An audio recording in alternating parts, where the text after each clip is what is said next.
Getting paper on these player haters, old news, money on the other line, so I'm not gonna hold you. Money on the other line, so I'm not gonna. Ladies and gentlemen, welcome back to an extremely late edition of I'm Not Gonna Hold You. It has been a hectic day here at the Barbershare offices, so I apologize to all our viewers. We're supposed to be on here about almost an hour ago. And today's episode will be sponsored by Tequila Ocho. This is a real good tequila. Shout out my nigga Pavi. No more Casa. We putting the Casa up. This is an unofficial endorsement. We putting the Casa up. The Negroes have stepped on the product. So we back out here. We back out here. It's been you know how they say overreaction Monday. This is a how am I gonna describe this Monday? This is alcohol Monday. This what it is. So bang, your mic is on mute. Both of y'all, there we go. I was just saying that was a long ass pour. It's been a long ass 24 hours, my nigga. Like, so Go I ahead. said, that's a pour of disappointment, my nigga. Like that's that man who had plans, and those plans are not going the way we thought that shit was going to rock.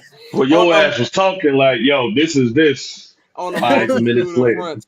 On a multitude of fronts. So we are here to talk about football today, as we are about 2 hours away from a Monday Night Football doubleheader. We got the rundown, and then we're gonna mix this up a little bit today.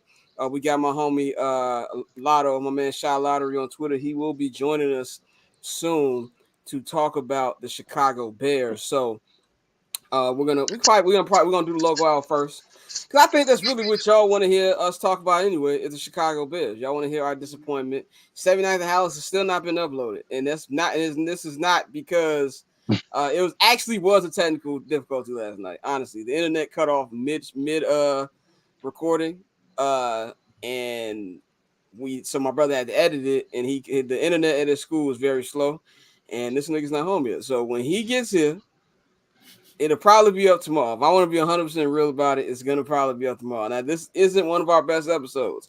It was a very subdued episode because, honestly, we didn't know what to say.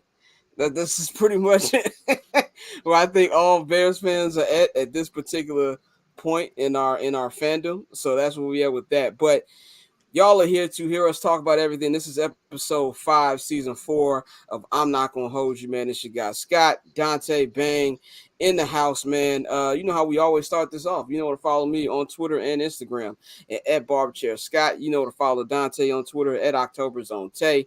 You can follow Bang at JR Bang on Twitter and Instagram. And of course, subscribe to the Patreon, patreon.com/Barberchair Network right now.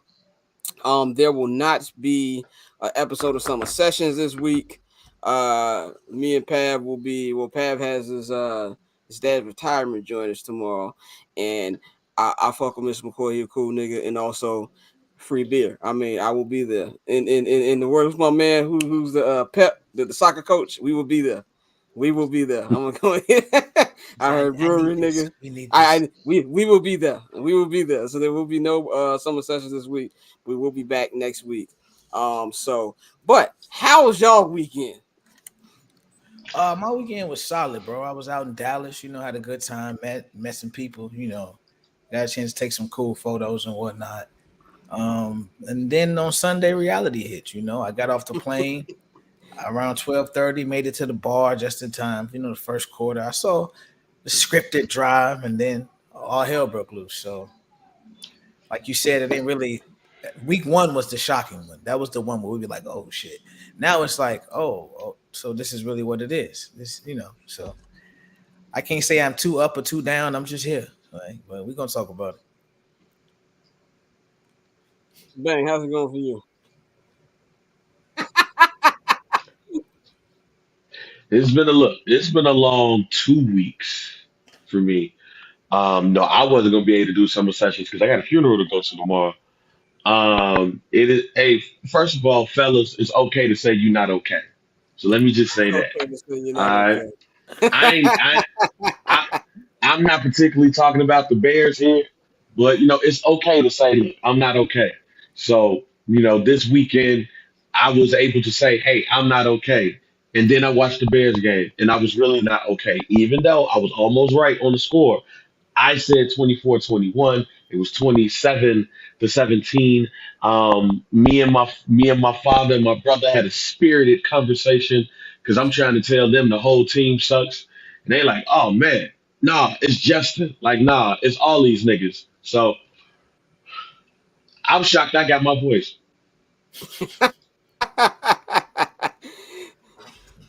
I mean, besides the Bears, was your weekend good?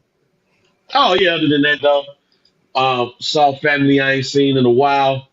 Um, my auntie blessed me with some kind words. My 91-year-old auntie, she's the truest OG of the family at this point right now. So she blessed me with some good words and everything. Then my parents fucked it up at the end. So so other than that, it was a pretty decent weekend. And in Chicago, decent. It was, you know what? Decent. A little decent. Yeah. So it Yeah. was Chicago. What about you, Don? I know you took some pictures with some Hall of Famers, man.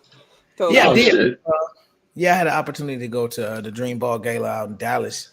Like I said, I met Dr. J, Dickie V, Charles Oakley. It was a pretty solid event, for a really good cause. It was actually very random because NLE Chopper performed, which surprised the shit out of me. But it was dope as fuck. So yeah, like I said, it was a really good time out in Dallas. Dallas is a really solid city. That was my first time out there. That was my first time ever going to Dallas. So I'll definitely be back. Probably for the playoffs. But it was a pretty good time, bro. Yeah, I love Dallas. I think we have Mikey's trying to Dante, you can let him in. He's trying to give us something from wherever he's at. This is going to be the most random episode of this TV show ever. And I say that because I have a older charger and I don't have much battery today. So this might be a 1 hour episode for you niggas. I don't know. This is going to be real random today. So Honestly, at this point, that's all the fuck we need, Scott. Mikey got 2 bricks in the trunk, got his head on a swivel. Mikey, what's going on, bro? Y'all can hear me? Yeah. Yo, yeah, you good. now. Yeah. Yeah. What's going My on, shit dog? broke. That kind of episode today, bro. Yeah. Exactly. It's Kind of like one of them Justin episodes. Fields. Okay. All right. I'm just gonna get into my opening rant as we try to do this episode today. So pretty much how I was gonna start this. This is what we're gonna do today. We're gonna throw this entire rundown out, and we're just gonna talk football. What we get into today, we get into today, and we don't get into today, we don't get into today. There you It go. just is what it is. It's just one of them days today, dog. Just like So the Bears offense.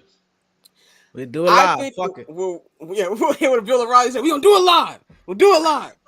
So this is the reality of the situation for the Chicago Bears. The reality is it doesn't matter. It doesn't matter because this is just how this organization is. This is how they've always been. And I think for the first time in a collective fandom, we all saw it yesterday. This is Nagy Mitch 2.0, which means this is John Fox Mitch 3.0. You know what I'm saying? So that's just pretty much what it is. If we talk about this team can't develop quarterbacks, are we even really sure they can hire coaches? Like that's a legit question right here. Can they hire coaches? If Lovie Smith is the best you've done in 30 years, that tells me everything I need to know. That's one. Number two, they are the laughing stock of the NFL. You've got Shaq Barrett and Levante Davis saying, "Oh, we knew what plays they were running. We knew it was coming." You know what I'm saying? You've got Bunny Colvin. I'm not calling him Todd Bowles. Bunny Colvin in his pregame speech, like they only got us to 2.5 favorites on the Bears. These the Bears. Like they're talking about this team like they're a non-factor. And they really are a non-factor. And that's just pretty much where it is at this particular juncture. So I'm telling Bears fans today, it doesn't matter about Caleb Williams. It doesn't matter about Shedeur Sanders, all these other quarterbacks, if this infrastructure is still the same, because we're just going to ruin them. They are currently ruining one of the greatest college quarterbacks I've ever seen in my life. Y'all know I don't watch a lot of college football. I'm team where Deion go, I go. That's where I'm at. So right now we Buffs, and wherever else he go, I'll root for after that. But I remember watching Justin Fields in college. I remember those 6 touchdowns he put up against Clemson. I was like, oh, I would kill to have that dude on my team. And I had him on my team a couple months later, and we are single-handedly ruining this kid. Now, I know I'm going to sound like a Justin Fields apologist. I'm not taking Justin Fields off the leash. You know what I'm saying? All he gets blamed. There's a lot of stuff that he did was bad football yesterday. But who could really flourish in this system? You know what I'm saying? When you watch TV, prime example, I was watching some of the Cardinals Giants game last night when I was watching Red Zone. You got Josh Dobbs, you know what I'm saying? He's out there. He looks better than Justin. Daniel Jones looks like a Hall of Famer compared to what Justin's doing. And then Justin's like quarterbacks. Look at the offenses that even the Huffinson teams are running. We shouldn't have the Washington Commanders look like the greatest show on turf compared to what the Bears are doing, man. And that's just really where I want Bears fans to accept it. And I think we all are. I think it's one of the few times where Bears Twitter is like united and knowing that this is just not going to work out. You know what I'm saying? And that's just pretty much why I'm at with it, dog. Yeah, bro, that's the truth, and I think you hit the nail on the head when you said it's like it's can't have they proven they can hire coaches? No, they've proven that they can't hire coaches. Like the history showing you that. You've seen the results every single time after time. You change the regime, and yet you've never been able to do what every team around the league that actually wins does, and that's get on the same accord with your GM, your OC, and your quarterback. And with the Bears, you go out and get a defensive coach, and you look around the league and every young quarterback has an offensive minded head coach. Everyone that's flourishing has an offensive minded head coach, and you go and do the exact opposite. So it's frustrating. It's annoying, but I mean, as far as your first question, I mean, they answered it, bro. They can't. They don't know how to hire coaches, bro. And as far as Justin, I'm with you. I'm not giving up on Justin. It is frustrating to see some of the things we see from Justin, and I think the Bears fans as a whole are also, well, I won't say as a whole because some have just gone completely off the rails, but I think for the most part, we all are here and now saying, yeah, we see what you're dealing with. We see the issues, but you still have to show us more.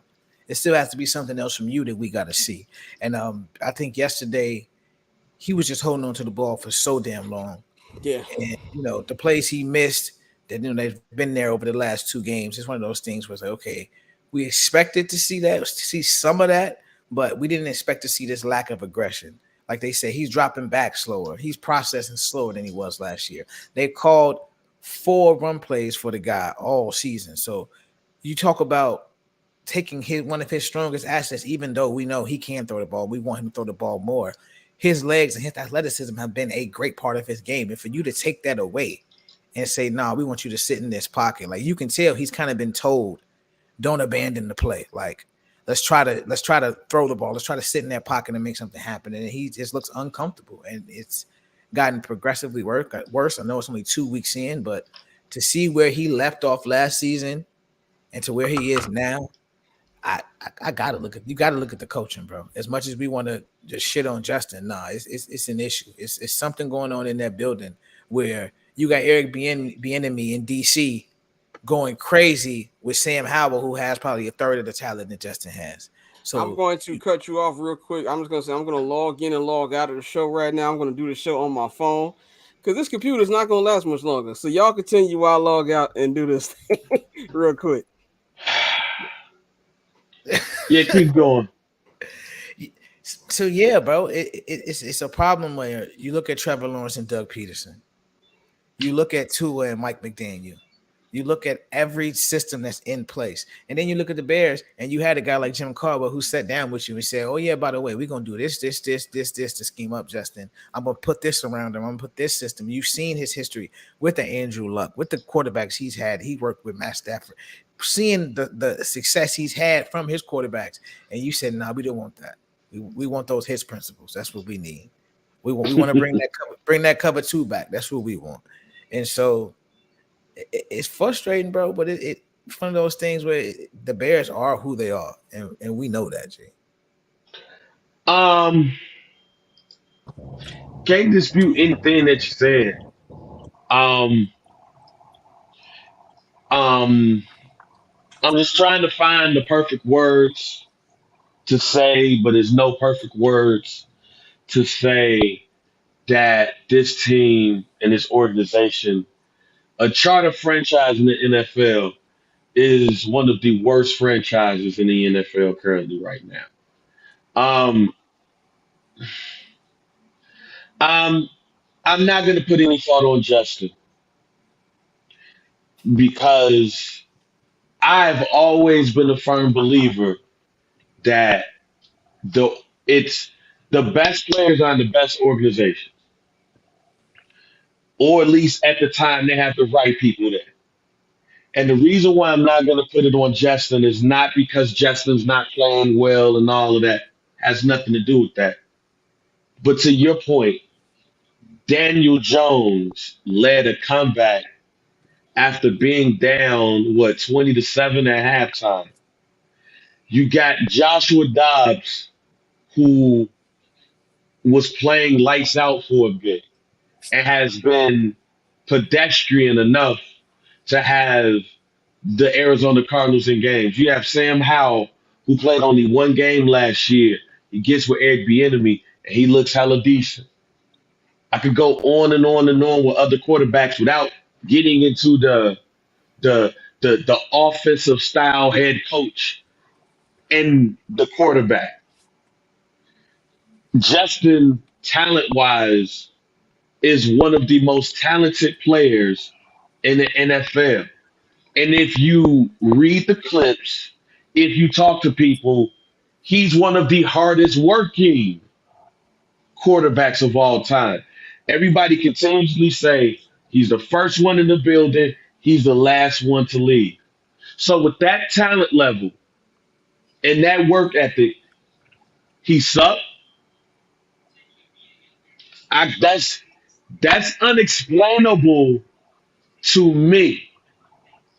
But then when you look at the history of the Bears franchise, even with Lovey, like we talk about Lovey in that era, but the one thing that I hated about Lovey is that he wasn't the best developer outside of the people that led him. There was no replacement for Urlacher. There was no replacement for Lance Briggs. There was no replacement for that defensive line, and there was no replacement on the offensive side of the ball at all. And we already know why. This team has not developed shit when I think about it in the most of my life.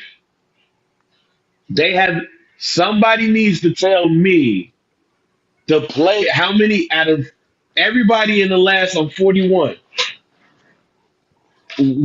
Name us the top 5 players that the Bears developed. We only got one Hall of Famer since then, y'all. Yeah. Technically, if you want to cut after the '85 Bears, it's Brian Urlacher and everybody else. And we've had pedestrian quarterbacks. Eric Kramer got all of the fucking single season records. Him and Jay Cutler. We've never had a 4,000-yard passer. Like that's the shit that we talking about and discussing here. And yeah, we could blame ownership and all of that shit too. We could blame them and all of that. But let's do look at the coaches. The last coach that they hired, other than Lovey, because Lovey did get a Super Bowl with the Rams, and I think he did get a Super Bowl as like the DB coach, and he was the defensive coordinator, I believe, on the team that went to the Super Bowl and lost, I think. But outside of Lovey, the last motherfucker we hired with some type of football pedigree, we see this nigga on Sundays on Comcast Sportsnet, NBC Chicago Sportsnet. It's fucking Dave Weinstein. Like when we hired Dick Duran, niggas was like, y'all sure? When we hired John Fox, okay, John Fox has a pedigree because he was the defensive coordinator. Okay, so okay, cool. But we hired him late. We didn't hire the nigga when the nigga was hot. We hired him when he was ran through. Eberflus was coaching the defense that was not even the top 15 defense. They Really? hired the nigga because he was a nice guy. They hired the nigga because he was a very decent man. And that's what we dealing with here. And I'm sorry to take up all this time because I'm probably gonna shut the fuck up after this. Because as a 41-year-old Bears fan, the only shit that I got to hang my hat on is shit that happened when I was a fucking toddler.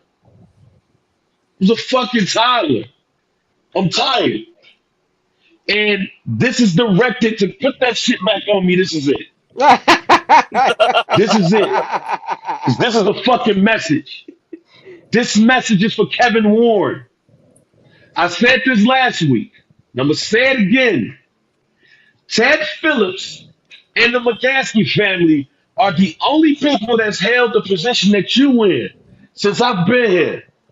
You've held this joint for enough to you to see that the shit we got is piss poor. And you can now be like, oh, this is what all these other people been talking about the Bears. Yeah, because you see it now. Now, ultimately, the shit falls on you, not the McCaskies, not Poles and Flukes, you. At this point now, it is time for us to see what your vision of the Bears can be. And it can't just be about that stadium. Because if you're looking around now, Kevin Pace, I think this is the Kevin first time Pace. since the Trexler era that nobody gives a fuck about this team. Yeah. We're done. We're done. Fix this shit, or you done too. This was that was very eloquently put by my homie. Yeah, first of all, man, shout out to technology. I'm helping Dante produce this on my phone right now. I just logged in, so I'm like, this is moving good. By the way, uh, always get newer computers. So I got a MacBook, but mine like a 2016. So like, I'm sorry. if the charger's not there, it's a wrap. So when we started, and I was like, yo, this joint on 65% already. I'm like, this ain't gonna work. This is gonna be a 15-minute show. But we back up and running. We are not on time crunch. I want to introduce my guy. This is a guy I consider a friend of mine. I don't use the word friend very loosely, but this guy I consider a friend of mine. This is my guy, Lotto. Some of y'all know him as Derek. I call the nigga Lotto. He's a man of many trades. So I'm glad he took this time. He's about to go on tour, man. Shout out to Toby Lou. He could Thank you. be managing him, everything y'all doing right now. But in his Appreciate heart, he is a very optimistic Chicago sports fan. And we are all Bears fans here. We are all feeling it. I'm going to give the floor to you, my brother. How are you feeling on this very depressing Monday afternoon, evening as Chicago Bear fan? I canceled my Sunday ticket. Mm. I'm done with football. I'm done with the NFL. I need some time. Yesterday was just one of the roughest days I've ever experienced. I didn't want to talk to my kids. Man. And I'm not even mad at Justin. It's not even Justin. It's the malpractice going on at Hallis Hall. Like, you got how do you get all these pieces for the team and you don't use them? Don't even draw plays to use them. Like, 2 straight screens with this 2 saves. I play Madden, right? If you run the same play 2 times in a row, you're gonna get picked. Yeah. That's what they did. They playing Madden. They're playing like they new to this. How are you gonna set up in the same formation 2 times in a row and expect not for bad stuff to happen? I just don't understand, man. I don't understand. Coaching is horrible. I think that's where everybody's at, man. Now I want to give the floor to Mikey. I know Mikey. I think you're en route to what's the name of that stadium in Miami, dog? Well, wherever that stadium where the Marlins play at, bro. What's going on? I'm about to go sell drugs. I don't know what you talking about. I got 14 bricks right there. Nah, I'm about to go to the Marlins Mets game. I think it's Lone Depot Park. Okay. So I'm about to go see some decent baseball. The Marlins are looking to overthrow the Cubs for that last wild card spot. So I'm gonna go with my coworkers and get get slapped and try In to the forget words about of the Nori, Bears. make some noise about that. Let's knock the Bears Right. out. If I can't have no joy, neither can y'all. No joy. Hey, I'm leaving here with something. I'm leaving here with something. I'm leaving here with something. But I mean, yeah, yesterday was disheartening once again. That's the second week in a row. It's kind of fucked up that go ahead, mommy. You want where you want me to go? You want me to back? All right, hold on. I got you. Live Chill up. television, people. She kind of fine too. Um, Don't get caught but up on live TV, dog. nah, my Where the girl hoes sleeping at right. stadium? Right, my girl sleeping right now. We decent. But Right. honestly, like it's September 18th and we're already checked out. You know what I'm saying? Like I was bored at work today and I'm firing up the old mock draft simulator, you know? I think it is systemic, man. Like I don't understand how we have Justin Fields looking like this. Like we all have eyes. We have all seen the type of player that he can be on the national stage and the big stage. And it's crazy to me that he looks like he forgot how to play football. And honestly, I don't know if he's being overcoached. I would probably lean on that. He seems as he's being overcoached, and they've taken his legs from with under him. It's like they're forcing him to be a pocket passer. And I get it. That's the number one thing that Bears fans and that the organization and that the owner and everybody wants to see at this time. Um, but that honestly looks like where we're going. Um, what is it that you know that they're just putting him out there to dry and he's not a pocket passer. I think we all can admit that now. He's struggling to process. He's struggling to identify where the open man is, and there are guys open, but he's also being failed by his coaching staff, and I just find it fucking ridiculous that if we can see it from the couch, how come they're not seeing that up there in Hallis Hall? And this is the number one issue with how the Bears continue to go about this process. When we had Jay Cutler and they moved on from Lovey, we had Jay Cutler. We put Cutler on Trustman. When they moved on from Trustman, they put Cutler on John Fox. John Fox said he got to go.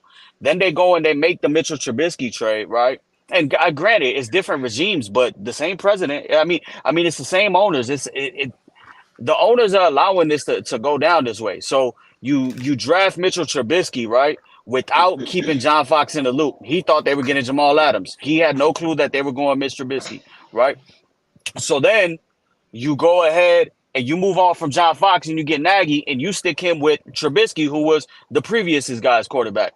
Then you move on. Then you allow Nagy. We all said it at the time. They should have fired everybody the year that they had what ended up being the first round pick to take Justin Fields.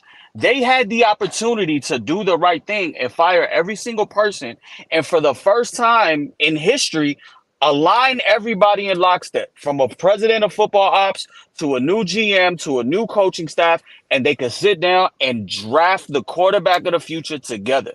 But instead, they did it ass backwards and they allowed Pace and Nagy to go ahead and trade up and draft Fields, in which we all, I don't know at this time, would we all do it? I would still say, yeah. We would all take that risk with the type of prospect he was. But then they fired him, no more than 9 months later. And they forced a new staff to go ahead and deal with Justin. Then they had the opportunity. What was the difference of this year, Ted walking away and them hiring Kevin Warren last year? What incremental progress did they make on the Arlington Heights Stadium? Not a The only thing is motherfucking thing. nothing. All they did was purchase the land. You telling me Kevin Warren couldn't have did that? So they still don't even know if they're going there. So you wasted a year. You kept Ted in for one more year, and it still shit wasn't accomplished. And then you allow a GM to be hired and a coaching staff to be hired. And I don't care if Ryan Poles had talked with Flus and Flus was on his list. I don't care. Call it what it is. They got the same agent, Trace Armstrong, and 48 hours after Poles was hired, Flus was hired. Yeah, that shit was tailor made. That shit was tailor made. You feel me? That shit was already set up behind the scenes. So you go and you do that, and I would have, shut up. I would have been straight with any offensive guy. You know what I'm saying? Because we were saying it then. You have to get this hire correct because you got Justin Fields right there. You got a Ferrari parked in a bando. You got to unleash him and you got to get him to living into a high rise. So what do? They go and they hire a defensive head coach it's not like he was D'Amico Ryans. It's not like he was overseeing some top 5 defense. It wasn't It's not Jonathan like Gannon. he was not like he's Robert Salah or somebody like that You, who had a and real dominant defense. Hey, nothing, wait a minute, wait a nothing, minute, wait a and minute. nothing. I'm gonna let you cook, but I just gotta ask a question that I was thinking about when you was talking. Did Doug Peterson and Mike McDonald all get hired in the same year as Eberflus? Yes, Yes. and they had Doug Peterson at Hallis Hall during training They had camp. He Doug was Peterson in the at, crib, they right? had him Now I know that. there as a special consultant when Nagy was on staff because that's his people's. You had a Yeah. guy right there. I know a lot of people didn't want Doug Peterson, but it was, we're seeing what it is. Whatever was going on in Philly was bigger than what he was doing on the field because they won a Super Bowl and he's having success with Trevor 2 years in a row. You know what I'm saying? Like I'm they're looking at Mike McDonald. I'm looking at Mike McDonald as who I Mike loved. McDaniels, yeah. I Yeah, mean, yeah, Mike yeah. I McDaniels, who mean, I loved in San Francisco. you Loved could him. have did it. You could have did it either way with any of those Niners guys. You could have hired McDaniels. You could have hired Salah, and I would have been straight. They Yeah. actually know what the fuck they're doing. The Jets, the Jets got offensive weapons, and they got a decent scheme. The only thing is they don't got a fucking quarterback. But you had the opportunity to get everything in lockstep, and you didn't. And now here we are again where we're in savior ass mode with this coaching staff. And this is about the third time. And I was telling Scott, this is about the third time. And he's there at Hallis Hall for the press conferences. This is the third time they thrown Justin under the bus. And we're only in week Yeah. 2.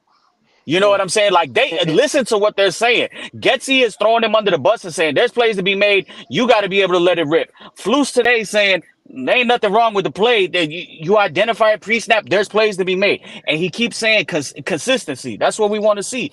And whether we like Justin or not, we can all say it with our eyes. He's not consistent enough. He's yeah. not Yeah. doing the things that we want to see. So they're in a fucked up spot, and now we're possibly going into an off season where I don't see how this staff makes it out alive short of them ripping off like an 8-9 game winning streak, and that shit ain't happening. So now And you're it's looking at no, yeah, now I now just you're go looking ahead. at just two first round picks, a GM. Are you keeping the GM or are you allowing him to hire another group of people? And Nah, what nigga, learn from your what I'm mistakes. saying? You know what I'm saying? Like that's where I agree with you, Bang, and what you was talking about last week. Kevin Warren needs to assert his role and put his fucking pimp hand down and let George McCaskey know, hey, we can't stand for this. We got it. I know you never made a in season firing, but you got to do it now. The buck has to stop, and we got to change this trend, or we're gonna continue being a mom and pop shop on a block with Walmart and Target and Costco. You know what I'm saying? Yeah. And I think too, to me, this is why I look at it like, and you brought up like, with the press conferences. As somebody who's in the building all the time, I don't like. I said on this show on Friday, I didn't like the mood. I didn't like the vibe up in Hallis Hall the whole time I was up there. It just felt like these niggas was shook. I know Eddie Jackson was like, "Oh, we're focused" and things like that. Like I know the difference between focus and niggas who shook. They look shook to me. It just felt weird, and I'm tired of the press conferences. I'm tired of the well, we just got to do things. And to me, Fluce's press conferences today, it felt like he knew he was wrong. He knew these are crappy plays, but he's calling them anyway because he's hard headed and he has the pride, and that pride is gonna get him fired. And that's why they're having the things where he's throwing Justin under the bus. You're at the point right now where niggas is trying to save their jobs. And Mm-hmm. to me, I think Ryan Poles is safe, and this is why I think Ryan Poles is safe. Do I think Ryan Poles has done a good job? No, not really. I said when the Larry Ogunjobi thing fell through, I said on the 79th Hours page, that is something that was a red flag to me. How weren't you on top of that? The way he handled that. And all Bears fans call me everything but a child of God when I said that. And I said after Ryan Pace, stop crowning these GMs so quickly. The King Poles does it again memes. Like, stop it. You're looking real stupid right now. And to me, he's gonna keep his job because yeah, Mike, you brought up a good point about them having the same agent, but I never seen a franchise put together. First of all, put together a search group, and half these niggas not even employed by the team to find a general manager coach. Who does that? Number one, and then number two, when Poles was hired, it's not like Poles went and picked a group of people he picked. They gave this nigga a list of people who they picked and told him to choose from this. So I think just off that, he's going to save his job. But like you said, Mike, you're in the area, you're a mom and pop store where you've got the Starbucks on the block, you got the Mhm. Costco's on the block, you got Amazon Fresh. Niggas is buying their groceries on a phone. You know what I'm saying? And you're still doing this mom and pop stuff. Kevin Warren, like I said last week, from very reliable sources, he was not happy. He's got to make a move. Somebody got to get fired. And I know that this is the beginning of the season. The interim coach is 9 times out of 10 going to be either Luke Getsy, or maybe they fire Getsy too and they make Janico head coach. I don't know. It's not a perfect resolution in season, but you got to send a message that this type of crap is not going to be tolerated. So some heads got to roll. Do I think that's going to happen right now? No. I think if they're going to lose on Sunday. It's not a matter of Mhm. if, I think it's we're a all in matter agree about in how a many. right. We all in agreement on that one. I'm Yeah, it's taking not. over. They are a 38.5 dog on Sunday. That is crazy. So they are. It's not a matter of. There's not a matter if they're gonna lose on Sunday. It's a matter about how much. So you're gonna be 0-3 coming home against a team in the Denver Broncos, who's probably gonna be on 3 too. Something's got to give. If you lose to the Denver Broncos at the crib and you on 4, that's when somebody has to get fired. And Yep. if somebody doesn't get fired after that, then there's just nothing that's ever going to change with this franchise, and that just is what it is. I was gonna say the same thing you just said. The Bears start on 4. Somebody getting fired, or somebody should get fired, because if they go on 4, that's damn near a calendar year since they won a game. And when you look at this schedule, look at the Bears schedule, y'all. We thought these was winnable games Not no more. outside of Hmm. Kansas City. Not no more. Not no We more. they not Now no I don't know more. when they're gonna Even the win. Now I don't know when they're They yeah, gonna look win. rough. They're not. You even look at even the Commanders game looking like an L now. right, because Oh, look, they're gonna put 40 up on them. Yeah, look, Sam because Howell they finna go because crazy. they're in DC. They are in FedEx Field. So if the Bears lose at home on October the 1st, that right there, matter of fact, I'm very interested to see what the seats are gonna look like on that game. If they get the ass whooping that we believe they're gonna get against the Chiefs, I am confident in saying that you're gonna start seeing bags on heads, and it's not going to be a lot of people there. I ain't saying it's gonna look like the Oakland A's game, but it's gonna be light in that bitch. And if they lose, because here's the thing too, y'all. If they lose, they lose against the quarterback that everybody thought they was gonna trade for in the first place. And the guy who's from the area, who probably would have came to this bitch. Then you got the Commanders on the 5th. That's a loss on the road. You got the Vikings, which they look bad, but not as bad as the Bears. If they lose against the Raiders, fam, that's the calendar year. And oh, And don't forget, the Chargers come, the Saints come. They might not win a game I'm gonna be until 100% November real. 9th against the Panthers, And and would you it got to shock you? decide. Would it shock you if Bryce Young came in Soldier Field, knocked the towers down? No, it would not. n- Not No, not nothing is only shocking. not only would it not, you got to look at your record compared to theirs because you got their first round pick. That's the How the fuck conundrum game. facts? That's But the conundrum game. I'm still trying to figure out how the fuck you hire a defensive head coach who has given up 25 points in every fucking game or more, and you got Baker Mayfield in a white jersey looking like fucking Tom Brady, never retired. That motherfucker wasn't dirty. How do you have a how is he still employed? How are you a defensive You head bring coach? up How Tom are you a Brady. defensive head coach and you can't put the quarterback on his ass, bro? Look, you bring up Tom Brady. Baker Mayfield did something that Tom Brady didn't even do in his 2 years in Tampa Bay. He went the first 2 games with no interception, something that the GOAT didn't even do. Now, I want to move this conversation forward a little bit. I'm going to get a floor to Lotto and Dante. I'm going to go to Lotto first. Do you think now you've been a Justin Fields guy? Let me tell you, my man Lotto has been a Justin Fields guy since QB1. I remember him telling me about this years ago. So you're a guy, you love Justin. You know what I'm saying? Do you think my man is beyond repair at this point? Nah, I don't. I think that he just needs the right coaching staff. I mean, look at Geno Smith. I don't think it's going to take that long, but I just think that he needs to be around the right coaching staff. I want it. This is the thing. Why would you get a defensive head coach to, because we all know offensive coordinators don't last long, especially if they have success with a team. They move Mhm. on. So why not have an offensive guru as your head coach so that you always have him there with your quarterback? I just don't understand why you go defense. I don't get that. And then you get defensive head coach whose team can't play defense.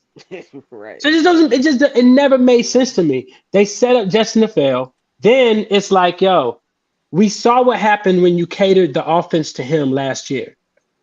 We were scoring, we almost put 30 up on Dallas, the only team to do that last year. We need to go back to that. Whatever it takes to get him moving. If you're gonna move on from him, okay, cool. But at least build But up his. but I agree with you. But I think that has to do with, and we're seeing this, and this is when I was watching the Colorado State game. One thing that I paid attention was Shador is doing. Shador is such a pocket passer that he doesn't want to run. Like he Mhm, scans the field. It's crazy. This 21-year-old's vision is already better than Justin Fields, like vision mhm. wise. Like I'm not saying Well, he's well, better real quarterback. quick, let me Go let ahead. me jump in real quick. Go There's a ahead. reason he doesn't run. Being a Jackson State alum, he doesn't run because every time he ran at Jackson State, he would get injured. It happened Okay. every time. 3 times he ran, 3 times he got injured and would be knocked out the game. He for some reason when he gets hit, he's done for the game. He's So done. that's why he doesn't run. Well, even with that, even with the not running, what I love about Shador is he's scanning the Oh field. yeah, It he it definitely does. kind of feels like when you're watching Justin, and this is how I know when I look at the all 22 footage and stuff like that, or even like the condensed thing, it's gonna look painful. Could look painful in real time. Like where it's like he's got the Kawhi thing going on. Where it's like he looks like a robot. He doesn't really 100% know where he's going. And so I think that's coaching. Last year in that 6 week span where the Bears was putting up all them points, it was because they were letting him run. You're gonna Mhm. have to kind of treat him like Lamar Jackson, where it's like you see Exactly. Lamar right now. Yesterday he was throwing, he was throwing it, and he was Uh-huh. throwing some great passes. Now he has receivers and he's using his weapons as part of it. It's like they're trying to take the weapon away from Justin. He's Yep. not a pocket passer, bro. Stop trying to make Stop this trying to nigga make him the Ohio into State Drew guy Brees. Yeah, or the stop trying to Ohio make State guy. They keep yeah, trying to make him like he studied at Ohio State. That guy was college. yeah. And that guy had amazing offensive line, amazing all world wide receivers. It's a different situation. You don't have that here. So you have to Mhm, use the legs as a strength. This looks eerily similar to the first 5 games of last year. And it's like they just stopped doing it. You have to use the strengths. And that's the mhm. only way it's gonna help. My problem But is you this. go My ahead, But they problem Scott. is don't this want that. before I get you to Bang. My problem is this. You got an arrogant coaching staff that as bad as Nagy was, this nigga, Matt Eberflus, has not won a game in almost a calendar year. When they lose on Sunday, that will be his 13th loss in a row. I will be 35 in about 5 weeks. These niggas won the last game on October 24th, 2022. That's 2 days for my 34th birthday. They have not won a game since I have been 34. And he got the nerve, the gall, the audacity to go up on that little podium in Hallis Hall and tell us that was the right play. There's nothing wrong with screens, but there's something wrong with it when you keep running the same screen back to back. And for these idiots out here, it was like, well, Justin still threw the pass. Yeah, it's a screen. What you want to get sacked in the end zone? He had to throw it. And I'm not taking any blame from him, but this is on coaching. This is coaching staff, and I don't feel that Justin's broken because being around Justin, I think this dude has a very healthy self-esteem. I think he knows what it is, but I think they are screwing him. They're messing with him, and if they don't get help now, they will ruin him. So I want to get this to Dante real quick. We've been talking too much. Dante said no. What's going on? No, y'all good. I mean, I agree 100% with Mulatto. I don't think he's broken with beyond repair, but I think if you're the Bears, you have to make a change. Like it's at the point now where you see you cannot have two different philosophies trying to merge together. You have to have an offensive minded coach and bring somebody in there. Like I said at the beginning, you had Jim Caldwell who pretty much put the blueprint in front of you and told you what he would do if he was Justin's head coach. And you didn't bring him in. Like you have guys who were there. You said Doug Peterson. You got Bieniemy, who, like you said, has Sam Howell looking like he's all world. They said the Redskins hadn't scored 30 points in a couple fucking seasons or something crazy like that. And here they are back-to-back weeks. They've scored 30 plus points. So you see Getsy, who once a lot like Matt Nagy, once that script is over, they look lost out there. They don't know what plays to call. Like and it's consistent, but it's the same thing we're seeing it week after week. And like you said, to be that stubborn, that arrogance, matter of fact, and it's kind of crazy. Who was Buddy? He ended up being the head coach of Miami. These people who are crowned as offensive gurus, but they're really fucking Adam Gase. Adam Gase. The arrogance. Former Chicago Bears offensive coordinator, Adam Gase. It's the same thing with Gase, with Nagy. It's the arrogance to where you feel like that's where it looked like Getsy is teetering on that, where it's like, no, I know my play was going to work. He just didn't run it right. It's like, nah, bro, you have to work with talent. You have to work and create a system around them. That's why Lamar's been so successful in Baltimore, because they literally tore the system down and rebuilt. And they got rid of Greg Roman. That's what you have to do. Hey, look, he not broke, bro, but you got to make a change. Look, let me say this real quick. Let me just say this real quick. I didn't think about this until Scott was talking. I remember Scott had when we talked about Luke Getsy getting hired, and you was like, we are applauding the quarterbacks coach of Aaron Rodgers. Look how far we fell. Exactly, nigga. That's exactly what Scott said. When we talked, he said, we are applauding the hire of Aaron Rodgers, quarterbacks coach. Look how far we've fallen. Do you know how easy it is to be Aaron Rodgers, quarterbacks coach, let alone his offensive coordinator? Aaron Rodgers, quarterback coach. I'm just telling you, you're doing what you're doing. Now, let's look at the offensive side of the ball. Since Aaron Rodgers they've left Aaron Rodgers. Nathaniel Hackett had the worst head coaching situation in my lifetime. I've never seen a guy do a potential Hall of Famer so dirty with the coaching job that he did. That was malpractice. That's Nathaniel Hackett, y'all, who's now currently back with the Jets, back with Aaron Rodgers, who tore his shit up last week. So now everybody's going to be blaming Zach Wilson, but who's his offensive coordinator? The same nigga a guy who did Russell dirty. Hall of Fame player out of the Hall of Fame. So now let's look at what the Bears did. They hired Luke Getsy. Luke Getsy was the quarterback's coach, called no plays, didn't run no scripts. Basically, he gave this nigga a cup of coffee and a tablet for the preseason and the regular season. He said hey, look, here's what you did. And we hired him as the offensive coordinator.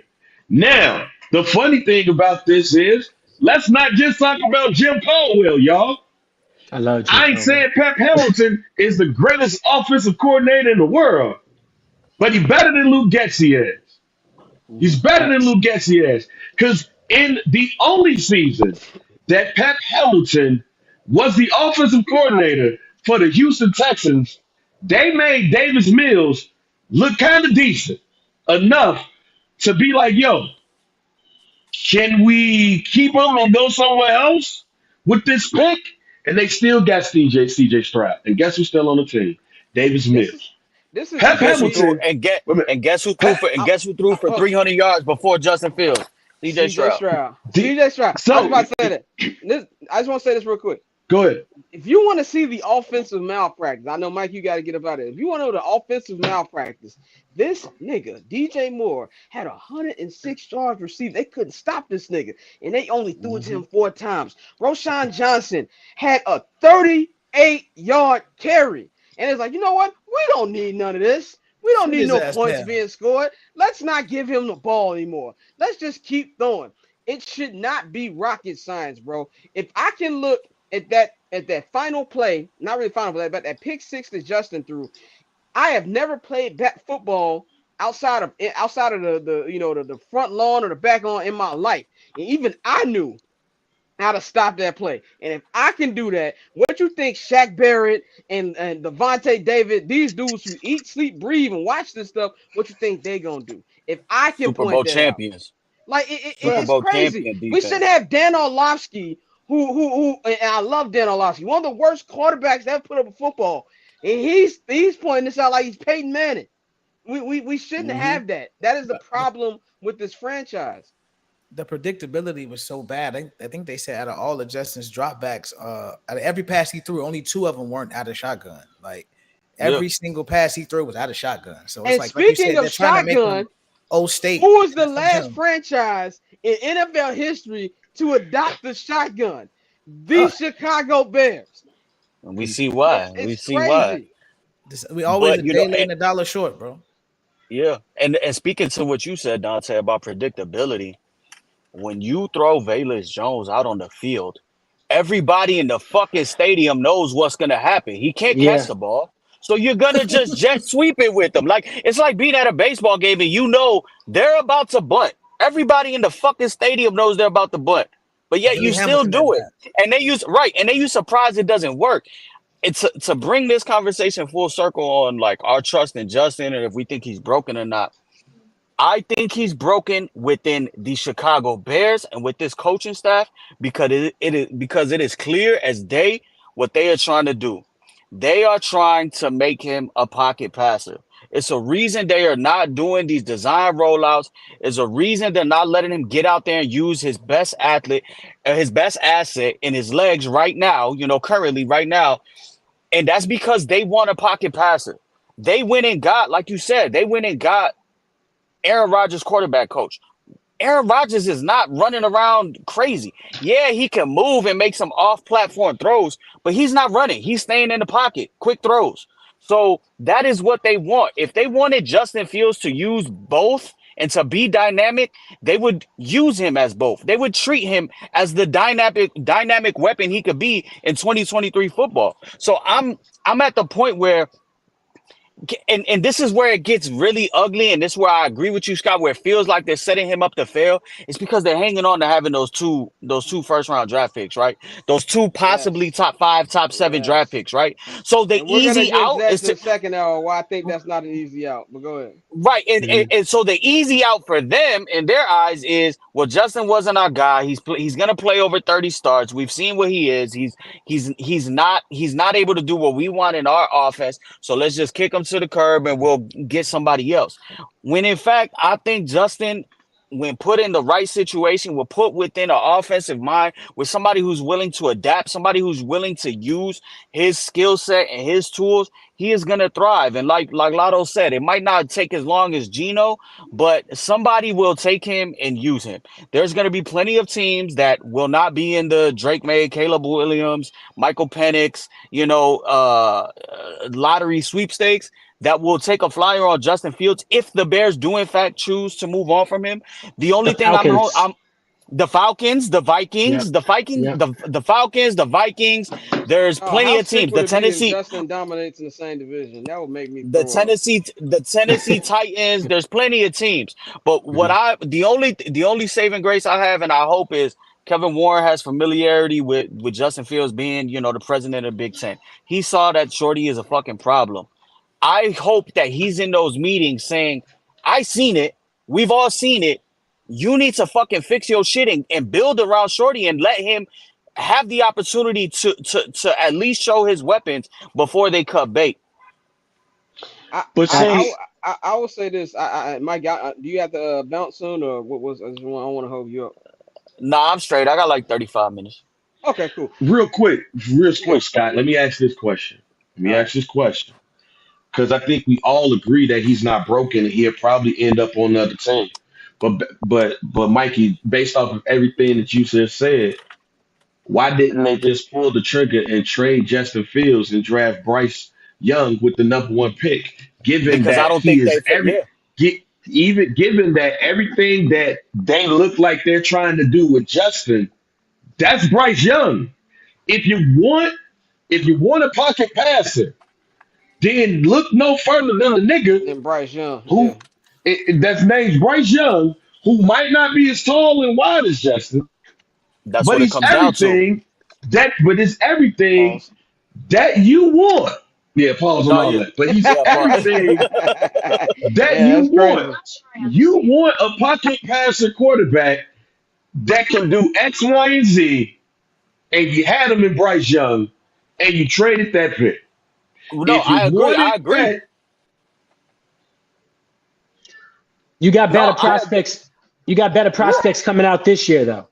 That's their excuse. They Oh, didn't. They that's didn't. They didn't Right, fall in exactly. love with the guys last year. Bryce Young. If Bryce Young was 6'2" or Justin's height, they probably would have taken him. If Caleb Williams was the number one pick, if Caleb Williams was out this draft, Justin Fields will not be here. I just think that that's yes. what they said. And maybe they thought Justin won't figure it out. So we'll quote unquote give him a fair shot in the public's eyes.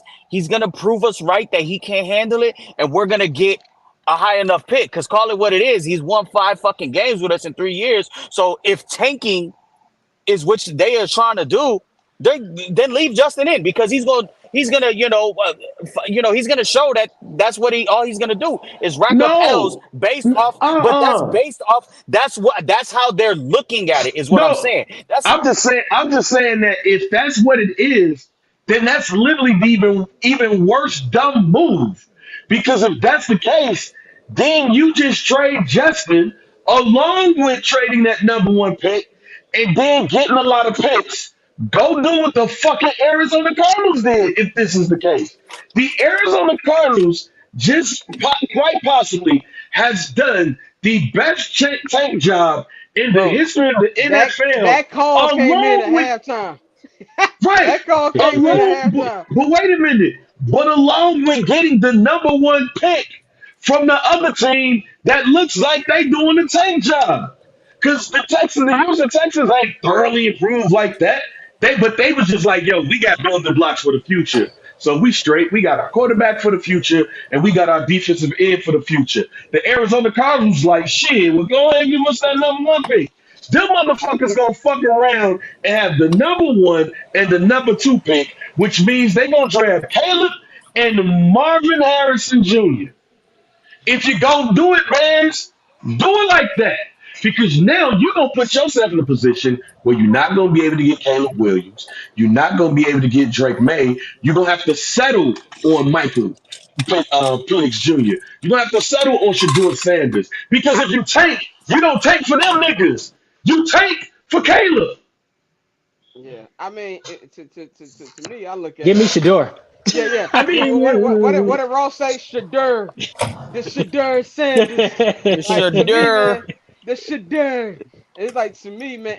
And Lotto, you said something on Twitter yesterday that was amazing, bro. Like, do you really think that Caleb Williams' dad or Dion Primetime Sanders is letting his child play for the Chicago Bears? You got another thing coming. Hell no. Caleb already threatening. Archie Manning didn't let Yeah, that shit go down in San Caleb Diego. already threatening to sit out of this draft. I don't even think he want to be a Cardinal. Like this nigga's on Wendy's commercials, and it's mid-season. You know what I'm saying? So you already got that. Now I want to wrap this up. 'Cause I know we still got to get into the main hour, and a lot of you, if you got time, you can stay on here with us. But I want to wrap this Bears I'm chilling. conversation up with this question. We have 15 more weeks in this hold on. season. And as a member of the media, nigga that's got to travel, I am driving 8 hours on Saturday to watch Patrick Mahomes send us to our Lord and Savior Jesus Christ. Okay, so for me as a media member and as a fan, at least I get to see the stadiums. You know what I'm saying? At least I get to say, "Oh, I went to Arrowhead, nigga." You know what I'm saying? I went to FedEx Field. I get to SoFi. What is there to watch these next 15 weeks? What is there to watch? There's so much football left. Nothing. It's Justin, bro. Like it's still Justin. Like that. It's like watching a train wreck, bro. You got to see how it ends. Like as much as we want to It's like turn away. clockwork, right? It's like clockwork Yeah, orange. They're just keeping our eyes open to watch Fox TV. You know what I'm saying? Like pretty soon we're gonna be getting the C team, Kevin Burkhardt announcing us. You know what I'm saying? Like there's nothing to watch. Like what is there to watch? It's just to keep watching the train wreck. Like just to keep watching how this is all gonna fall apart. I think like Bang said though, if they make it to well, this will be the last game. If they get to October and there's no win, I think we see a firing. And then Y'all then, can't then see I this. watch. Then I watch. What's that? Y'all I'm, Say? can't I'm, I'm see gonna this. It zoom in. says I'm gonna zoom in 51. on Bang. What's It 51? said there you go. There we go. 51-3 Chiefs. Damn. 51-3. That's a Woo! 51-3 firing. That's Chiefs. a fireable. That's I'm that's a telling y'all, firing. fam. yeah. I You can you really see them right. getting their ass They beat. I put Like just they put in beat. Flus. They put in Flus in the whip with Flows and Scott driving back to Chicago. If that happens, he hey, gonna be we gonna controlling the aux. hey we gonna drop Flus off a quick trip on the way back. Like this is the thing, man. Like to me, I'm at the point right now. I was telling my brother this yesterday. I just hope that Arrowhead has good press food. Like that's what my expectation is. I'm going for They three gotta have some reasons. barbecue. They gotta have Burnt good press ends. food. Yeah, I need good barbecue. I'm gonna have a fire on field pick, and I get to see my favorite player play, which is Patrick Mahomes. That is the only thing that I'm looking forward to in this game, because that's just what it is. I'm sorry, Bears fans, that there's really nothing else for us to tell you when it comes to this, man. But I want to wrap this Bears conversation up because I want to Shit, still Ryan get into Poles what would say that happened. too. I want to get into what else happened in the NFL before Monday Night Football comes on. Mike, you staying with us or you signing off? I'm about to get up out of here, y'all. All right, yo. Well, Mikey will give y'all his weekly parlay.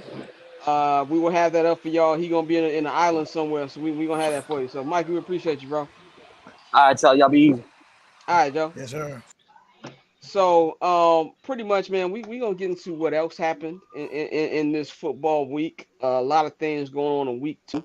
So I want to talk about some week two observations, man. I got a couple, and to me, we're gonna go around the table. I want to go with my first observation to me that stood out from watching yesterday. Outside of every team in the NFL running a defense, modern offense beside the team that I decided to root for. I love my father to death. I wish he didn't make me a Bears fan. Like I'm gonna talk to that nigga when he get home. Like what happened? Like what's going on, bro? You ruining my life. I'm not gonna make my kids be Bears fans. They can root for the Rams. They can root for the Chargers, whoever they want. Whatever. I'm not gonna put them in this Bears fans thing. Anyway, number one thing that stood out to me this week is the Dallas Cowboys are the same team as the New York Jets, and I say this because this. If you look at this team, that defense is generational. Micah Yeah. Parsons is incredible. If you redo the 2021 draft, Trevor Lawrence still goes number one, and then Micah Parsons goes number two. That defense is great. Trayvon Diggs is great. But the problem is that the defense has been so good these first 2 weeks. I think that how bad the offense has been has gone under the radar. They are not a good red zone team so far, and you know how that nigga gets down. They are in the same situation that the Jets are in without Aaron Rodgers. And I think I'm not fooled. They probably gonna go 3-0. I forgot who they play this week, but it's a team they can beat. They're probably gonna go on 3-0. But in the words of Joseph Button, you can't fool a real nigga. You can fool them. You can fool the ones that aren't paying attention. And I'm not buying what the Cowboys are selling because I know who's their quarterback. What's some stuff that stood out to y'all this week in week two? For me, bro, Eric Bieniemy, he gonna beat those Andy Reid allegations. Like you see him on a different team, completely different offensive weapons, and he's making it happen. So for years, one of the knocks has been, oh, you've been sitting behind Andy Reid, and how much of the plays are you really calling? This Andy calling the shots? But now you see him, and like I said, completely different set of weapons, and he's doing what he needs to do. So I mean, hopefully the Bears are taking note because I mean, at this point he's shown you like, yo, I really am nice with this offense shit. So hopefully he's a guy, they talk about Kellen Moore out with the Chargers. I think the Chargers have him in place just in case they decide to off Staley and you just put him in as your head coach. So you see teams putting it positioning these offensive minds to be the next head coach. And I think one of the reasons Ron Rivera was hating on him is because Rivera know his seat is kind of hot. Like he can easily be moved out of there and then you slide Eric up. But that's one thing that stood out to me is that Bieniemy, he really is everything that he's been advertised as with the offense. Eric B. Enemy, come save Justin Fields. But Well, Bang, Lotto, what y'all see from this week, man? Man, outside of the Bears shit, Yeah, outside of Bears, we um, done with the Bears. yeah, I mean, I'm just outside of the Bears shit. I I guess the best thing that I could say is that the San Francisco 49ers is scared. Um, I know y'all was talking shit about Brock Purdy. I wasn't. Um, but man, oh man, like I think San Francisco versus Dallas, and quite possibly the NFC Championship game restores the feeling of the Restores the NFL feelings of 90s. the '90s, bro. It Yeah, restores the feelings of the bring it 90s. back. Yeah, Like that, like to see those teams dominate the way that they have. And I know that, the Dallas Cowboys that play, they're the New York City champions. They're the Kendrick Lamar of New York right now. Um, but it's the Jets and the Giants. So we'll see. But those two feel like to me the best two teams in the NFL, and it's not even close. I'm not even that confident about the Kansas City Chiefs. That's why I think they're gonna beat the Bears 51-3, because they be like, oh yeah, we're about to restore the feeling on y'all last. We just redid my contract. Chris Jones, you just got your money. Yo, we're about to blow these people out. It's going to take games like 51-3 to make us stop thinking about those two teams if San Francisco and Dallas keep dominating the way that they are. I want to just show this real quick. We are in the main hour, real quick. This is just for y'all to let know, and for me when I edit this shit, we are in the main hour right now. But anyway, Lotto, what did you get from this week two action? Here's the funny thing: they both took what I was gonna say, but but I'll go a different route. I think the Miami Dolphins is flying under the radar, and I think because their fans don't come out and support them, and because they're in Miami and everything, I think people aren't paying attention. They have a great offense, and they actually have a really good defense, and I just think that they're going to be a team that I think they can make a deep playoff run. I really do. And I'm not just saying that because I have friends on the team or anything. I really think they can make a deep playoff run. Um, do I believe in Tua? Yes, I do. I never thought I would say that, but I actually believe in them. So I think the Miami Dolphins is a team that we're going to look up in November, December, be like, oh, damn, they only lost like 2 games or 3 games. I really believe they're going to go deep. Yeah, shout out to Pause. that. Yeah, Paul, that was crazy. Shout out to that Black King Mike McDaniel. This is too. This also too, man. What I was thinking about too. And about a shout out to Damien. He was watching. Damien will be on the show on Friday, filling in for Mikey. So we gonna have to definitely watch what we got to edit out. But so this. So I'm with you on that. And this is what came to another observation of mine I wrote down. It's time for Bill Belichick to go ahead and be a family man. There's no What? way. There is no way that I like Tua. I like what Tua saw. Tua, man. He's a member of the bloodline. He went out there. He told Ryan Clark, let's not get crazy, okay? And let me call Roman Reigns and the Usos and That get nigga gonna real call the static Booyah up in. Tribe. He gonna call the Booyah Tribe. Get real static up in here. Shit's about to get real physical in Bristol, nigga. Right.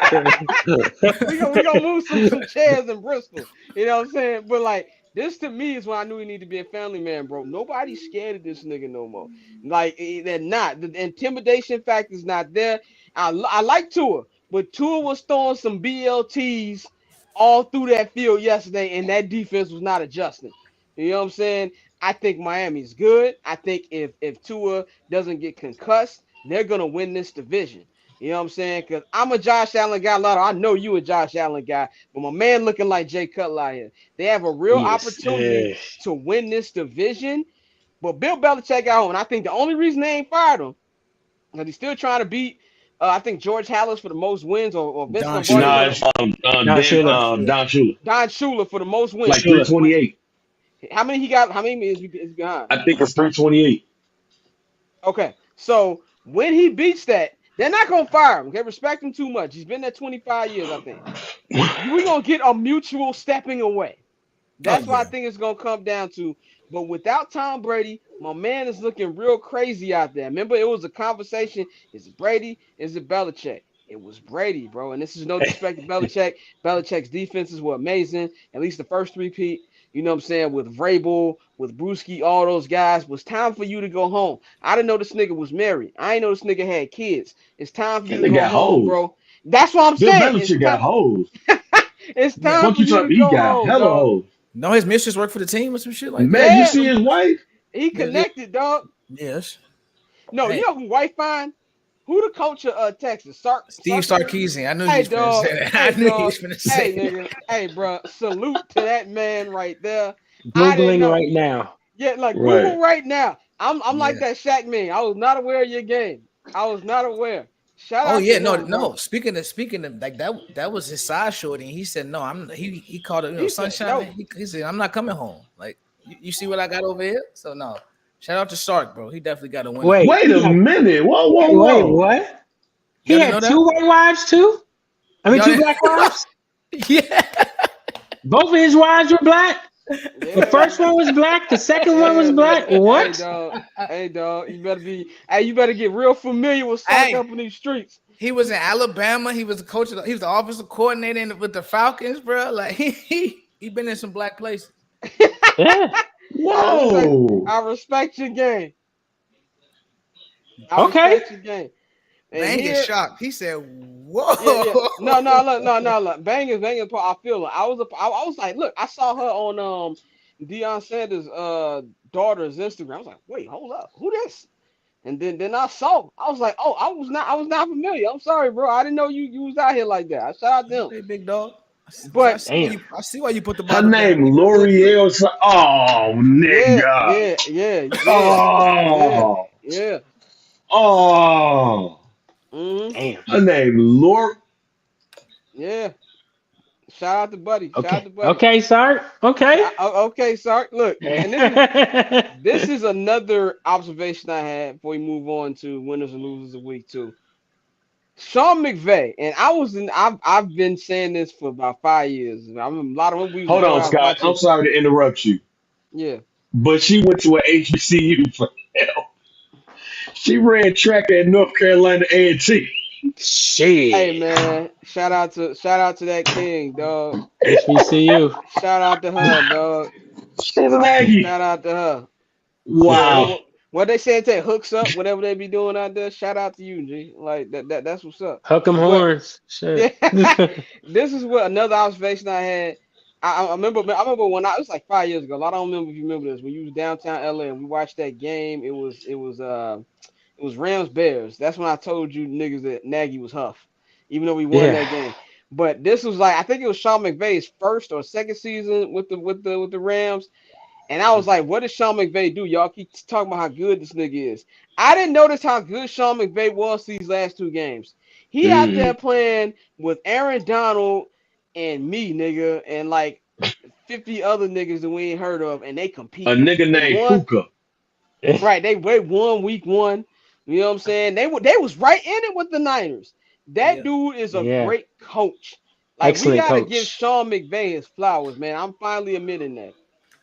Yeah, I mean he's a football savant, bro. Like you know who his pops and his grandfather and like growing up in that 49ers organization, like he's one of those people where they talk about nepotism, but it's one of those things where he was legit bred for this shit. Like he's doing what he was put on this earth to do, and his family made sure that he was gonna be elite at it. And it's paid off, bro. Like Sean McVay is amazing. I know they'll probably be looking for a new quarterback soon.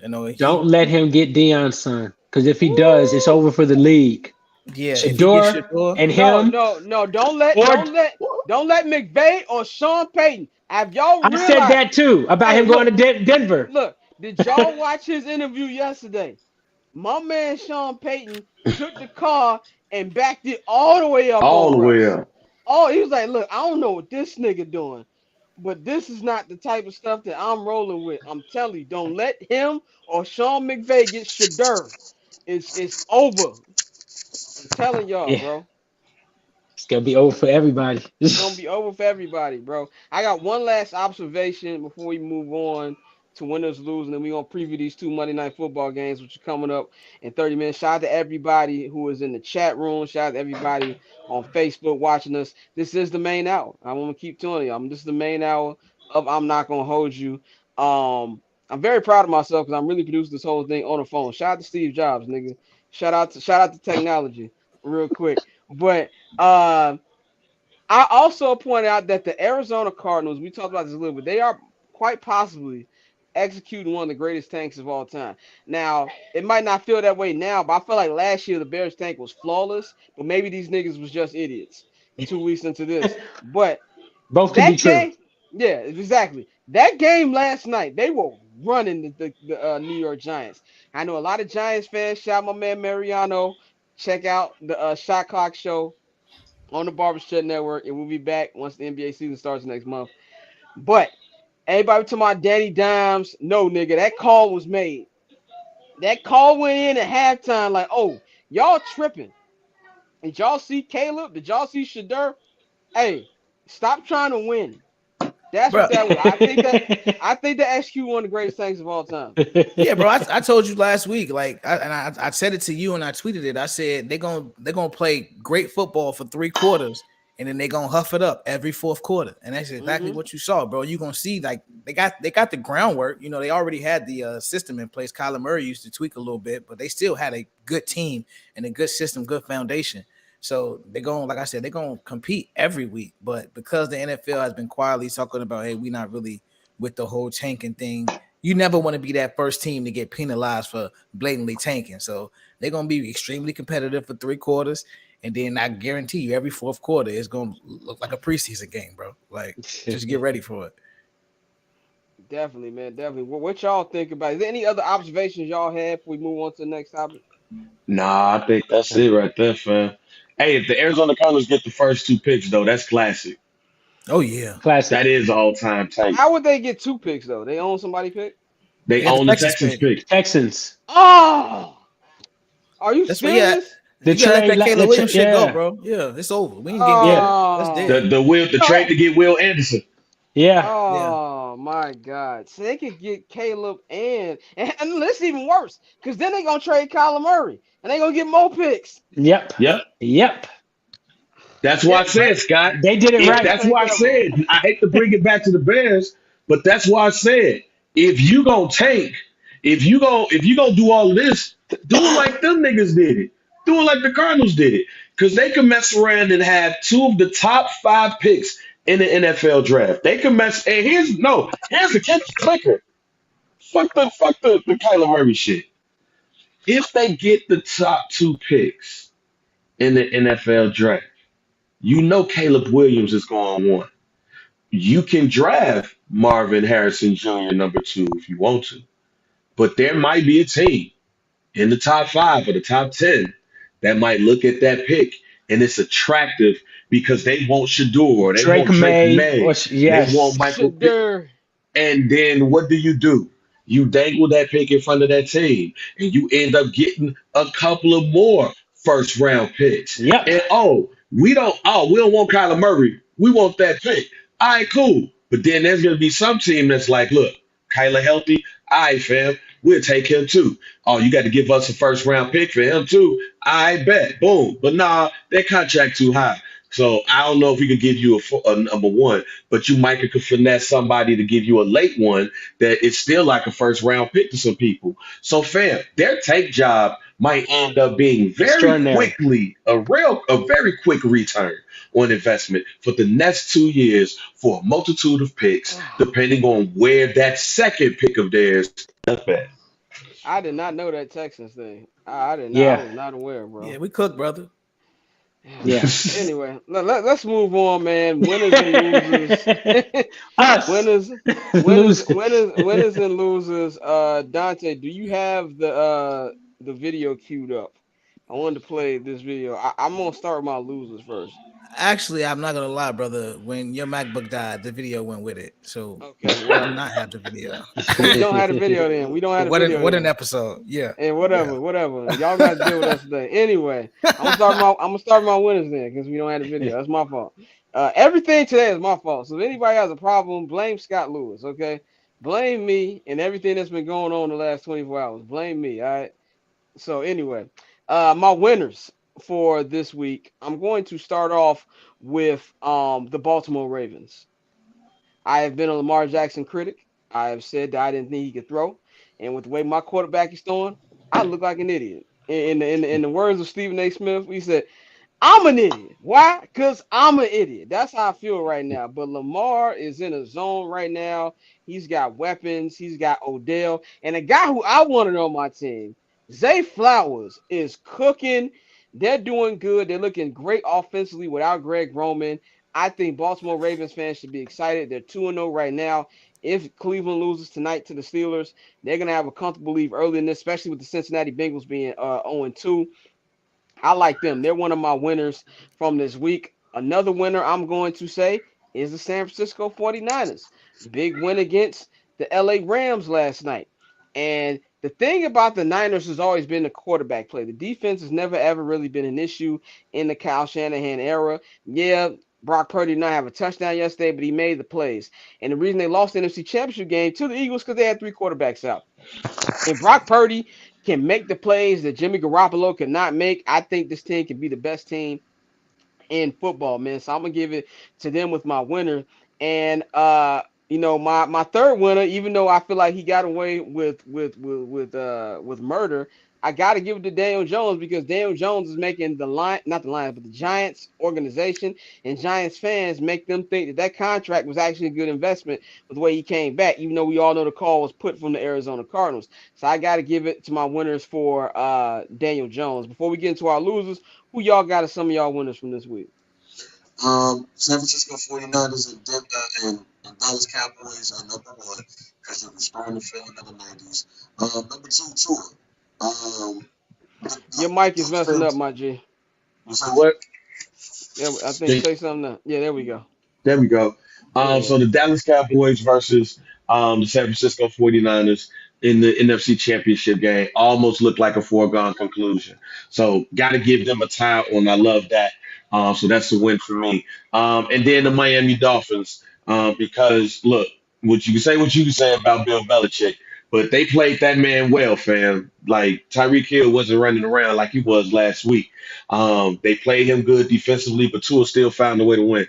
And yeah, it's looking like in the AFC, the Miami Dolphins is probably far and away right now the best team in that division.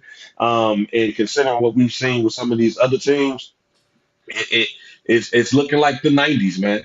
What if we have what if we would have saw like Dan Marino go against the Dallas Cowboys up in the Super Bowl? So, well, matter of fact, you know what? No, this kind of reminds me of the '70s because the Dallas Cowboys against the Miami Dolphins. You never know what might happen. So the NFL gonna love this Super Bowl rather than some of the other ones they've had because of team names. And see, this might be a big one this year for 'em. Yeah, I had the Cowboys as one of my winners as well. And again, like I said earlier, the Commanders.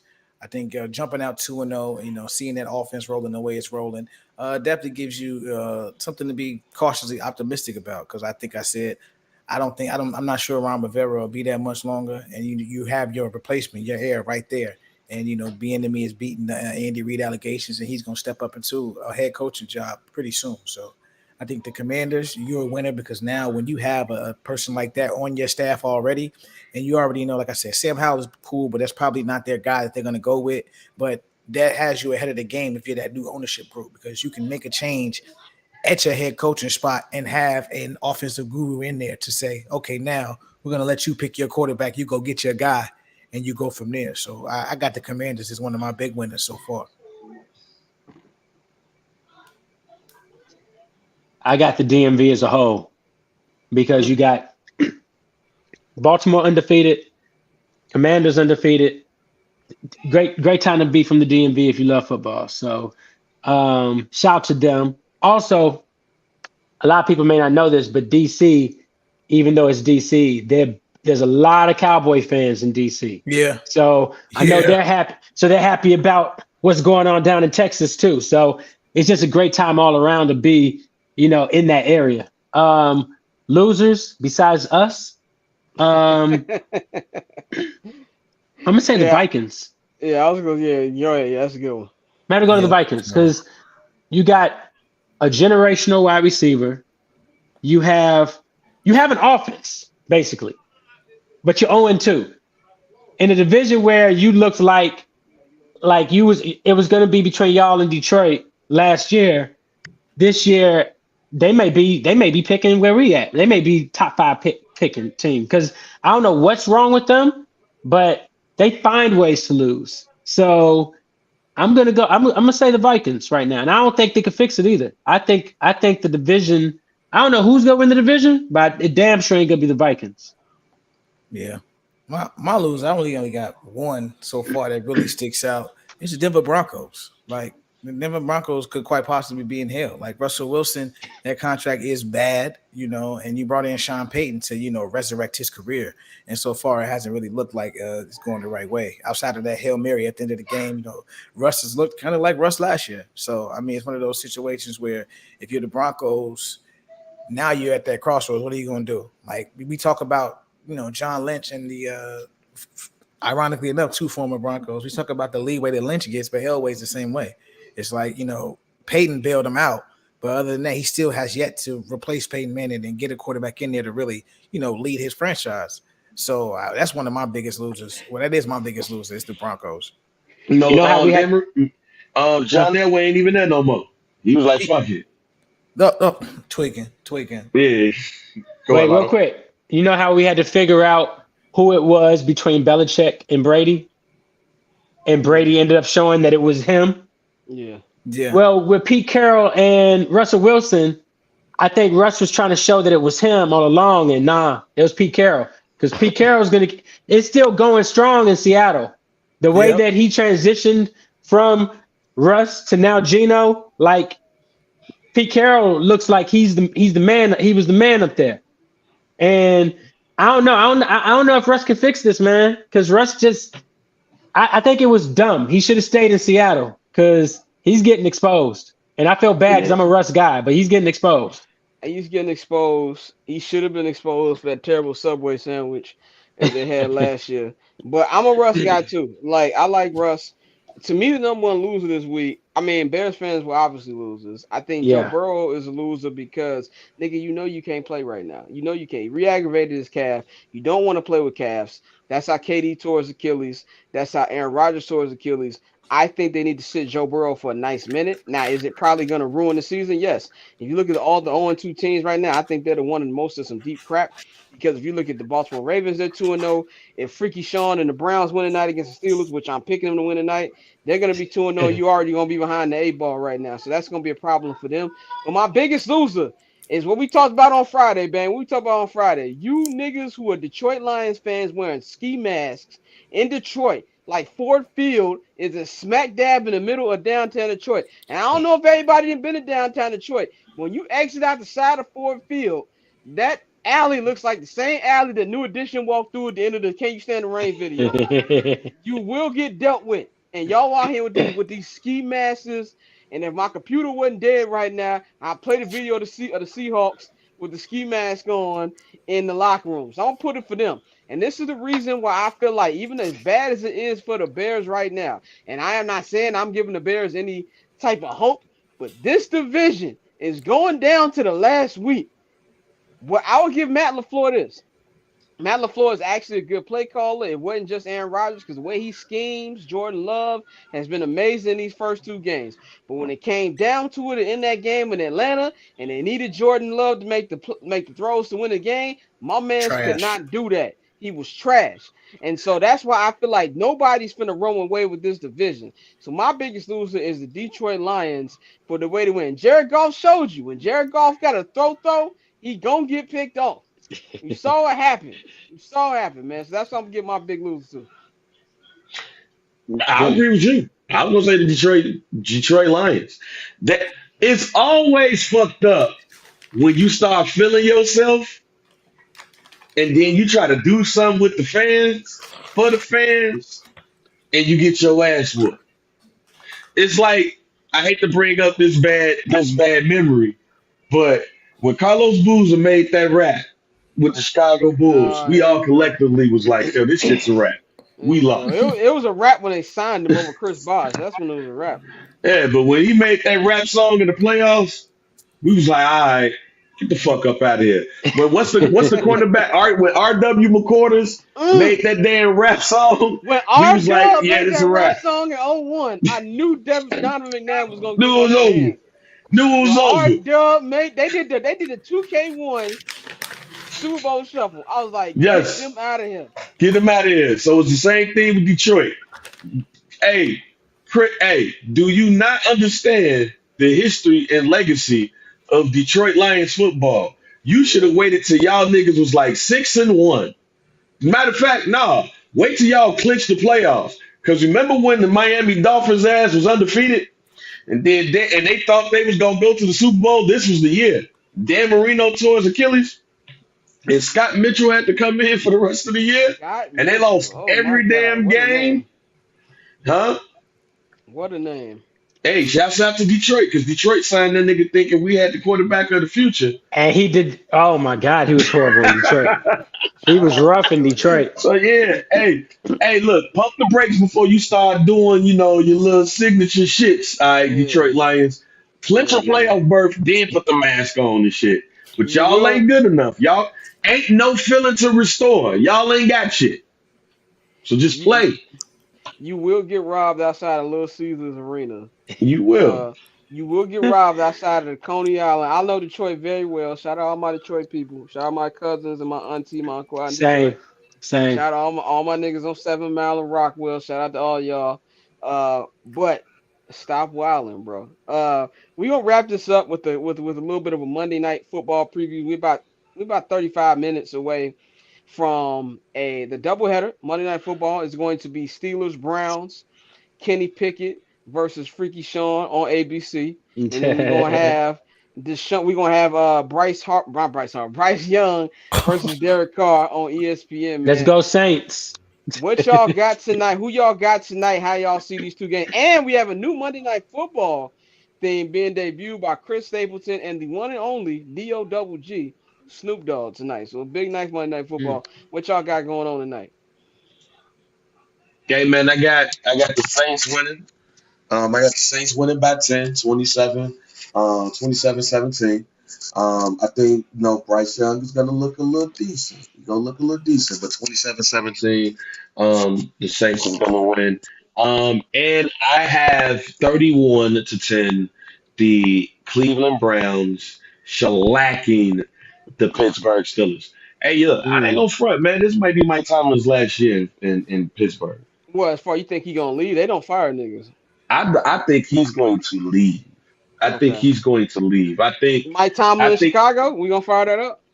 I think it'll be Mike Tomlin in the DMV before it's Mike Tomlin in Mmm. Chicago, because Mike Mmm. Tomlin is from that area. It was actually rumors when I was living out there. It was actually rumors that, if things went left with the Pittsburgh Steelers, that Dan Snyder would soup his ass up in a heartbeat, and he from the area. So it'll be that before, he come out here. And But yeah. Magic can pick up that phone super quick. Oh, hell yeah. Magic, Magic. Anybody gonna listen to the Magic Man? By the way, I meant to say this in the catch up. HBO, man. Yeah. Fuck What's them. Dirty. going on, G? Dirty What's as going fuck. on, G? How you Niggas gonna end dirty. Winning Time, one of the greatest shows on HBO? And then I don't even want to watch the finale anymore. I know the I Celtics didn't won in watch it. 85, 84. I don't even want to watch I, it. It no, hurts your feelings. no, I watched it. And I say Hurt. this: they did not do them justice. Like Yeah. that sentiment that hits home hard when you watch the end of this, because the way they It's did it, you could tell they knew like we might not be coming back. So here you go, boom, boom, boom, yeah. boom, boom, boom. They sped it So up. like it's sick. And like you talking about something where shout out to Scott because he interviewed Jeff Pearlman. Jeff They had Pearlman, the yeah. source material to where both books lined up to where they could have had at least 2 or 3 more seasons. You could have had the end of the Showtime dynasty. You could have had Magic when Magic tried to come back and play in 95, 96. And then that leads right into when they got Shaq, and Shaq had Nick Van Exel, Eddie Jones, and all those dudes. And then you traded for Kobe. Like they could have went up until Mr. Bus passed away. So they had enough material And to keep honestly, they going. could have did different versions. They could have did Winning Time Bulls. They could have did Winning Time Bad Boys Pistons. Bro, This could have been a franchise. Hey, listen. If Tyler Perry wants to help his legacy, in my eyes, Go and get this show and put it on BET. That's the thing. Tyler Perry don't even own BET. Buy BET Tyler, and then go buy Tyler this show. Perry. Right. They I told. need They told. I need a They way for told this show to Madea. be. Yo, BT and black women are done with Tyler Perry right now. I Oh, would get more into that if this wasn't something. If this was Summer Sessions, but it's that's a not. summer sessions topic. That's That's a Summer definitely. Sessions topic. I We need not doing that. somebody to go get Winning Time.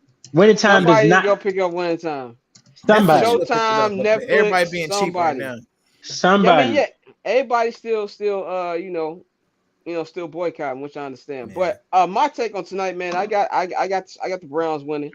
Outside him being a sicko, I think Freaky Sean is a good quarterback. I think that he's gonna get better each week. Miles Garrett is man amongst boys, bro. I really think he's gonna be dominant. I really like what they're doing out there, and I just don't trust a nigga who has two throwing gloves. I just don't trust Kenny Pickett. I'm sorry, I just don't. I love Mike Tomlin. Mike Tomlin made me jump off his tower and think I could actually live. You know what I'm saying? Like I mess with him, but I just don't think this is it. I think that in the second game, I think Bryce Young's gonna get a welcome to the NFL moment. I think that Saints defense is gonna put him through some things. So I got the Browns. I got the Saints tonight.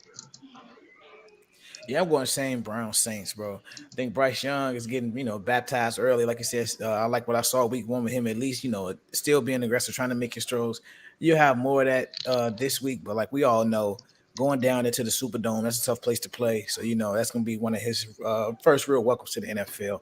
So I got New Orleans, and then I agree. I got the Browns. I think the Browns are going to be in the hunt for that division the entire year. It's going to be tough. It's going to be one of the best division battles in the league. But I think the Browns, with a full season, full training camp at Deshaun, it's going to be a lot different this year. So I got them. I got them big against the Steelers. Lotto, who you got, Gary, bro?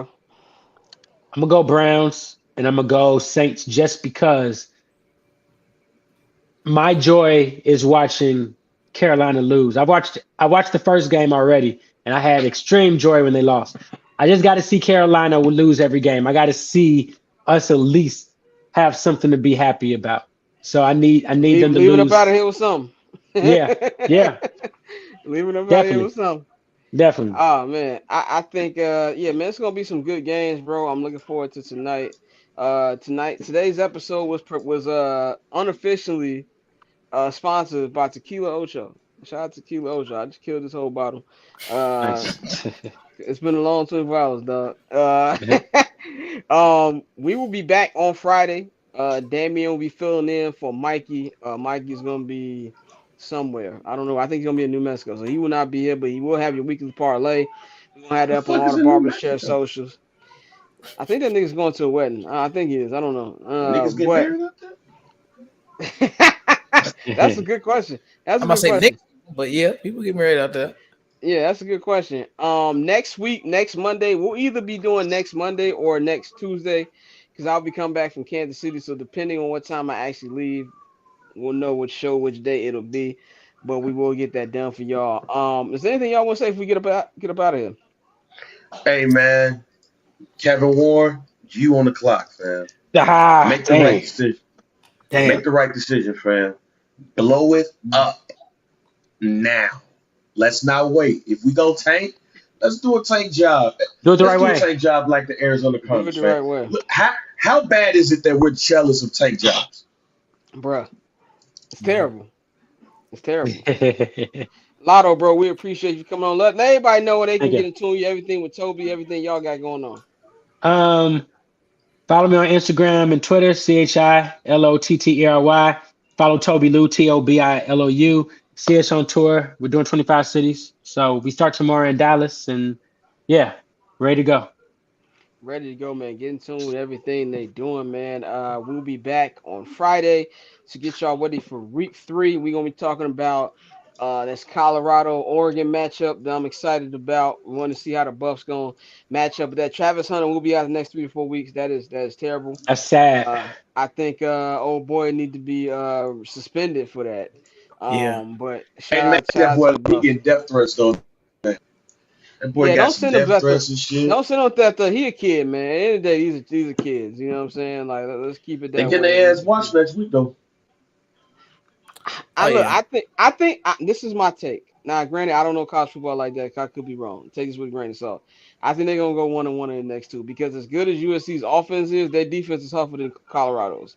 So I think this is gonna be a shootout here. And if somebody can make one defensive play, they'll win that game. If they can go 1-1 the next two, I think that's a good sign for them. But like you said, Yeah. Bang, I also would not be shocked if they do go on to. This is the upper leagues. I had my first taste of Pac-12 after dark. I was very tired because I wasn't on West Coast time, and I was like, this game needs to end. Welcome to my So, world, nigga. yeah, but I will not be back when I get back to LA. Thank God, I'll be back on regular time. But you know to follow us on Twitter at BarbChat Scott, at October Zone Tay. Follow Bang at JR Bang. Like I said, follow Lotto at Shot Lottery. Follow the Barbershop Network on Patreon, patreon.com/Barbershop Network, man. And we gonna holler at y'all Friday, man. Dante, take us up out of here, man. Yes, sir. Getting paper on these player haters, old news, money on the other line, so I'm not gonna hold you. Money on the other line.